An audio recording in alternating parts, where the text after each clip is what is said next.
ये है वंतारा, गुजरात के जामनगर में स्थित एक 3000 एकड़ में फैली एनिमल रेस्क्यू सेंटर, जिसे वर्ल्ड की लार्जेस्ट प्राइवेटली ओन्ड जू होने का भी किताब हासिल है। मात्र 12 साल के बच्चे के मन में उपजा एक अविश्वसनीय सोच, जो आज 2000 से भी ज्यादा जानवरों और लगभग 25 लाख से भी ज्यादा पेड़ पौधों के लिए घर बन चुका है, जहां जानवरों को MRI, CT scan, endoscopic robotic surgery जैसी एडवांस फैसिलिटीज प्रोवाइड करने वाला वर्ल्ड का one of the largest animal hospitals मौजूद है। आपको बता दें कि इस खूबसूरत फाउंडेशन की स्थापना करने वाला वो बच्चा और कोई नहीं बल्कि अनंत अंबानी है, जिन्होंने सनातन धर्म से सीख लेते हुए बचपन से ही जानवरों की सेवा की है। जो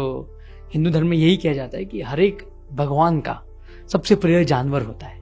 तो उस हिसाब से मैंने किया कि जानवर का सेवा बहुत जरूरी था।